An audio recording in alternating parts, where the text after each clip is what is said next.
From Software finally released the trailer for Elden Ring's Shadow of the Erdtree DLC, and it looks really good. It naturally spotlights yet another poison swamp, as well as a handful of disgusting creatures, but it also presents some interesting new information, like maybe the god-devouring serpent could actually be a form of dragon, potentially even a servant of the previous outer god, or the potential origins of the Omen curse. In this video, we'll take an in-depth look at the trailer, and some interviews given by Miyazaki himself. The first shot we get in the trailer is of an NPC in the Moog boss room. They are most likely going to enter the area of the DLC because it cuts to the egg, and I mean, come on, we all know that's gonna be how we go to the DLC. Everyone's saying it. Towards the end of the trailer, there is even a line where I assume this NPC is telling us to touch the withered arm that's coming out of the egg. Next, we get some scenic shots racing through the new land. You'll notice that this very first shot actually looks like the promotional art they initially released. In another shot, you can also see some roots, which look a bit like Deathroot from the Lands Between, but it's hard to say at this stage if there is a connection there. The sequence ends on a signature From Software, see that place, you can go there shot. Just looking at the world from this angle, you can see that it seems quite vertical, which I think will lead to the DLC having a much more strict order of progress, kind of like the older Dark Souls games. The world of base game Elden Ring was really flat, and you could go in pretty much every direction and bypass any obstacles, but if you have to climb up cliffs in this DLC, there will probably be specific funnel points that boss fights guard. You can also see this veil above the weird messed up tree. Now, it's probably symbolic for something we'll find out in the DLC, but it does remind me of Marika's bedchamber, which I think is an interesting parallel. It also reminds me of Yo Mama's bedchamber. We also get a shot of some warriors, which could potentially be NPCs or just armor showcases. There is also a Zamor enemy. This one looks a lot cleaner than the ones we fight in the base game, so we might get a look at their culture before its downfall. There is also this woman sitting in a chair. She's probably a member of the Karian royal family, which is the same family that Rani and Renala were a part of. You can tell because she has that kind of fit. We also get a look at the DLC's dedicated Hell Swamp zone. Miyazaki cannot help himself. He even mentioned this in an interview that he released about the DLC. I think it looks really cool. We also see a painting that has a similar color scheme to the swamp zone. It shows an older man and what appears to be a woman. I say that because it could potentially be Mikola in his Saint Trina disguise, but I don't think we know enough to make a call on that. If you take a look at the clothing the old man is wearing, it's actually the same as this weird zombie ribcage bone sword guy that we see later in the trailer, so they're probably the same person. Yet another tragic victim of rune addiction, so I think it's somewhat safe to say that this guy will be the boss for the swamp zone. We also get a look at some hanging pots. These are the same pots that are used to make your pot friends that you all know and love, so it looks like in the DLC we'll find out more about their history. There is also this lava area that looks a little bit like Volcano Manor or those catacomb dungeons. It's hard to say, but if the catacomb dungeons are returning, I am definitely going to be looking forward to getting repeatedly ran over while running from alcove to alcove. Next, we get this really scenic shot of a castle. The NPC with the pot from earlier is probably sitting out front of this castle. You can tell by the pillars out front of it. Interestingly, this castle doesn't look like the other one that is near the big tree during the massive wide shot, so it seems we have at least two big legacy dungeons, at a minimum. At first you might think architecturally it looks similar to Stormvale Castle, but I think it might actually be related to Farum Azula before it was crumbling, because from this distance it looks like it might have a similar architecture, and the top of it is also crumbling.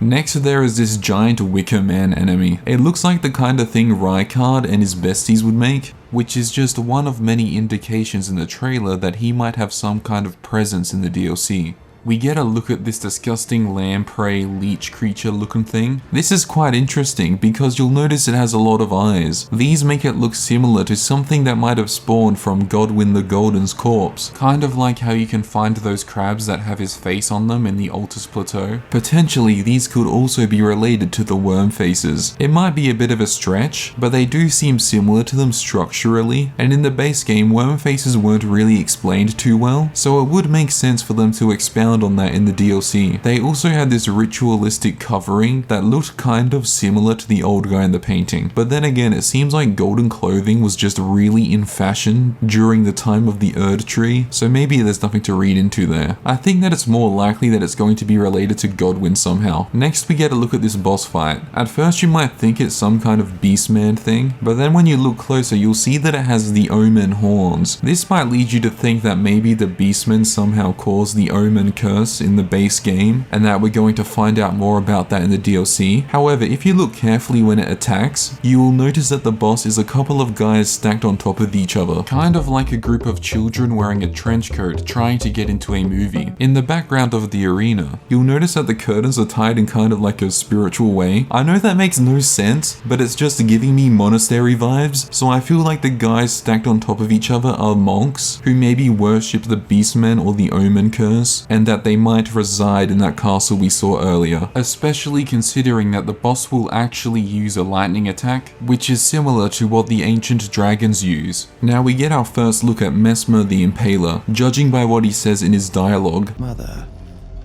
wouldst thou truly lordship sanction in one so bereft of light? It sounds like he doesn't think we are good enough to be Elden Lord. Later on in the trailer, it also sounds like he wants to eradicate all of the Tarnished. Those stripped of the grace of gold shall all meet death in the embrace of Mesmer's flame.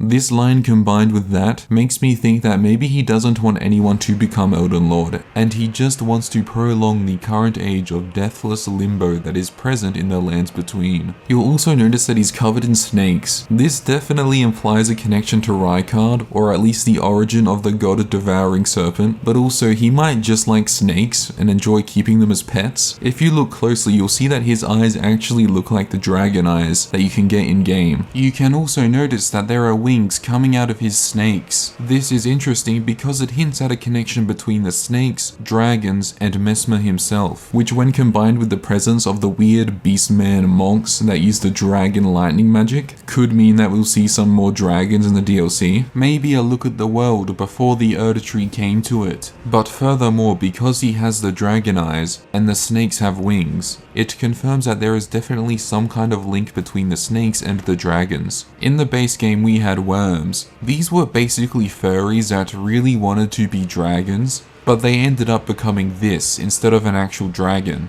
So what if during his boss fight, Mesmer ends up turning into some kind of serpentine dragon thing, which, if true, could potentially imply a connection between the god-devouring serpent and dragons. It's interesting that the serpent and the worms both spew lava, so potentially the serpent could have just been some furry all along. Okay, that's gonna be my dedicated insane theory for this video. Every trailer analysis needs one. There is a brief shot of what appears to be an internal city, just like the ones we can find underground in the base game. There isn't much we can glean from this, but it seems like that civilization will be expanded upon in the DLC somehow. We get a look at Roderika's blue twin sister, who is a magical girl. Roderika is red cordial, while this one is blue flavor. She appears to be using the power of kawaii butterflies. Finally, we can vanquish our foes with the power of love.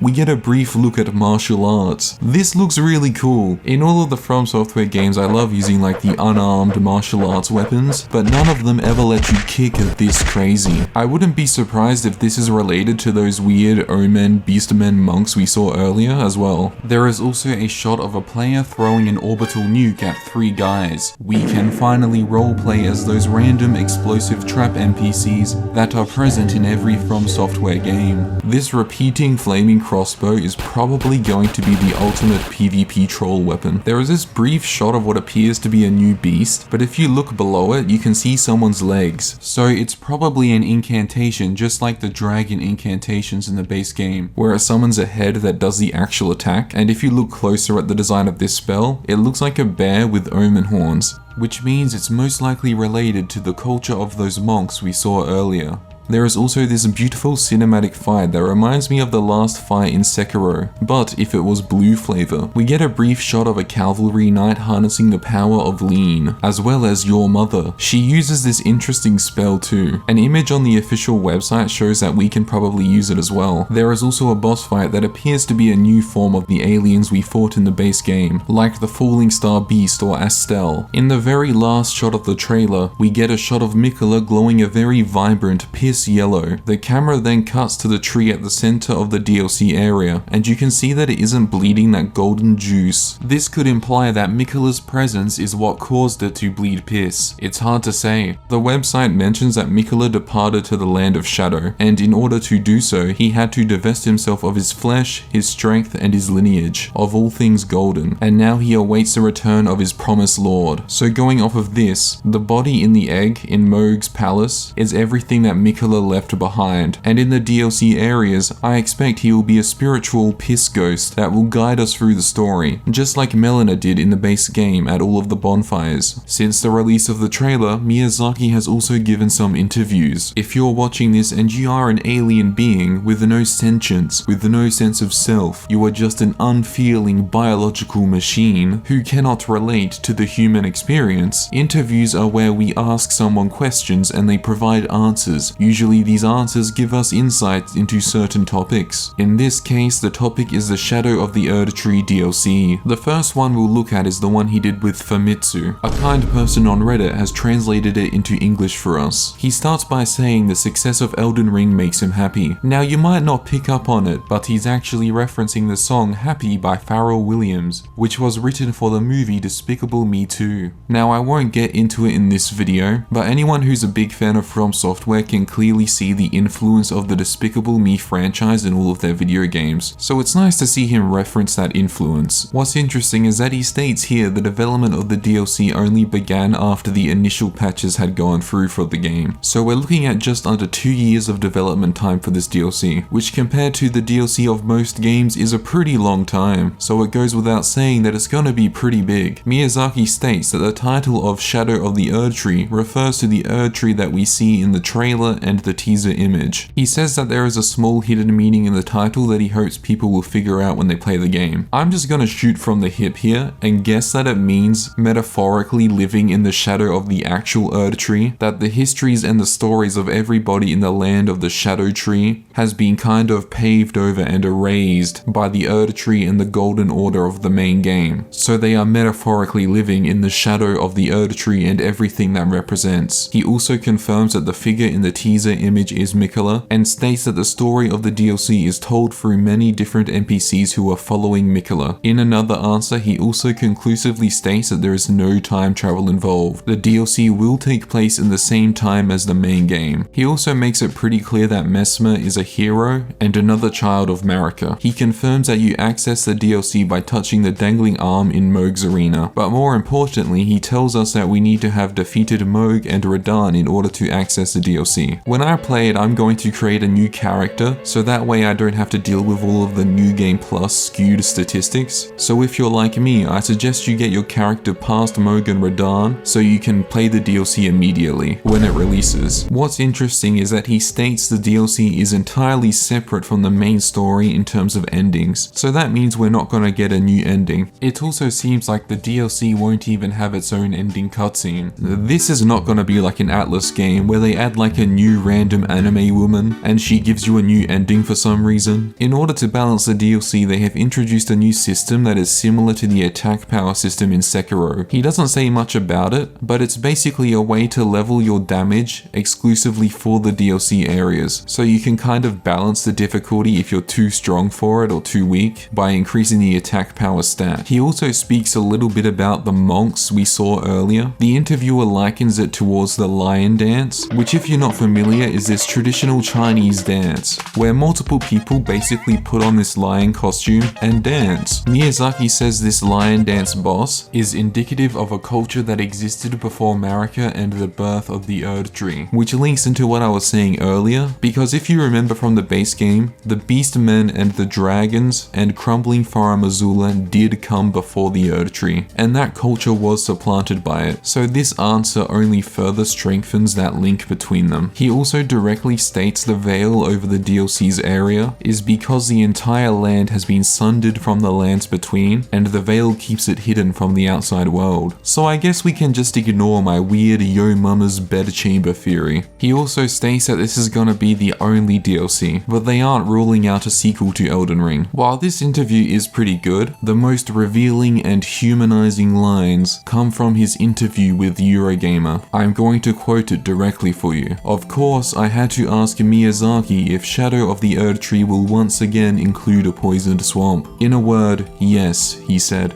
but this was actually a point of introspection for me after creating the base game. It was only after creating it that I realized I really like to create poisoned swamps, and this was a little place of introspection and reflection for me. So maybe when players reach the poisoned swamp in the DLC, they will feel a little bit of this retrospection. So what does this mean? We already know there's gonna be a poison swamp in the DLC, of course there is, but what this quote tells us is that this is going to be the best poison swamp you will ever experience. Once you step foot into this swamp and realize you can't dodge roll, and that you move really slowly, and that your health is decreasing very slowly enough that you will forget it's decreasing until you suddenly die. When that happens, we will all know true perfection for the first time in our lives. A man can spend decades building something, laying down brick after brick, polishing stone after stone. In the end, he can stand there and look over it, hands on his hips, finally exhaling, releasing the tension of all his hard work. He will think to himself, I made this. This is proof of my existence. This is the summation of my very being. Through creating this, I have known perfection, and perfection has known me. But despite this, in the back of his mind, he will softly weep, for he has played Elden Ring, Shadow of the Erdtree, and he has journeyed through that poison swamp, and he knows that no matter what he does, no matter how he assembles it, it will never be as perfectly honed as this one poison swamp. Now, putting the perfect swamp aside, in terms of my theories that I have, I think it's pretty safe to say that Messmer will not be the last boss of the DLC. Every other From Software DLC has a focus on one character. Like in the first one it was Artorias, in Bloodborne it was Lady Maria, but these characters were not the last bosses. In both cases, the last boss ended up being some eldritch being. So I think for this DLC, the last boss could potentially be something to do with Godwin, because he does kind of look pretty creepy and otherworldly. However, I think there is another potential candidate for the final boss. Messmer is probably related to the dragons, and if you recall, the dragons did serve under a different outer god to the Greater Will, until Marika and the Greater Will supplanted that god and created the Erdtree. So the last boss could potentially be related to that previous outer god, and judging by their patterns with the previous DLCs where you do end up fighting a god, we might actually get to directly fight this previous outer god. It's hard to say what that would even look like though, because these gods in the context of Elden Ring do seem kind of metaphorical compared to the more physical demigods we fight in the base game. The story of the merchants may get expanded upon. Quite a lot of it was cut from the base game. It was pretty good though, so they might reuse it in the DLC. It would make sense for it to appear narratively, because the DLC seems to be about things the lands between wants to forget, and they absolutely did oppress the merchants for their worship of the frenzied flame. The woman in the painting could potentially be Marika, because Miyazaki said we will learn about how she came to power in the DLC. It would thematically make sense for the strongest being in the lands between to arise from the most perfect swamp in the history of the lands between, but I think it's unlikely she's the woman in the painting. They also said at this stage they aren't committed to making any more DLCs or a sequel, so I wouldn't be surprised if we get some more definitive endings to all of the story questions we have. It's kind of like what happened with the Dark Souls 3. They closed off a lot of open questions from the previous games, and all of the endings in the DLCs and the main game were about basically ending the franchise, so that could potentially repeat here. I assume Messmer will have another Great Rune, so maybe the other bosses in the DLC could potentially give us Great Runes as well, which could lead to some interesting new abilities. I wouldn't be surprised if the story of the DLC integrates with the base game in a minor way. It would make a lot of sense if Miquella recognized that we defeated his sister, or potentially the other way around, with Millennia recognizing we met Miquella, or even just adding some minor dialogue with Gideon, where we tell him about the DLC area, because even though they said there wouldn't be any new endings for the base game, I don't think they would want to miss the opportunity to have these cool little integrations. The theory that I am most firm on is that the snakes are related to dragons, whether that be because they are actually dragons, some evolutionary offshoot, or just furries who really wanted to be dragons. This connection means that they are probably associated with the previous outer god that ruled the lands between, so their presence with Messmer implies that he is also associated with that same outer god, potentially as its servant or champion, which further strengthens my expectation that after we fight Messmer, we will fight the outer god or some kind of representation of it, and that this representation will probably look like a snake or a dragon. The only thing that makes me hesitate with this boss prediction is that the god devouring serpent kind of already fills this niche as a godlike snake boss, especially considering it is inspired by the Ouroboros. So for an even more out there theory to end the video on, I wonder if the god devouring serpent was a leftover avatar from the previous age of the lands between, where it served that previous outer god which was associated with the dragons, and that Rykard and Messmer opposed Marika in order to bring forth this previous outer god, especially when you consider that Rykard is literally called the Lord of Blasphemy, which would explain why Rykard was willing to sacrifice himself to the serpent, as that could potentially work as a roundabout way of resurrecting the outer god. Of course, I could be getting ahead of myself on all of this. If you have any thoughts on anything I've said in this video, feel free to share them in the comments. If you enjoyed this video, you should subscribe to my channel. It would look great on your resume.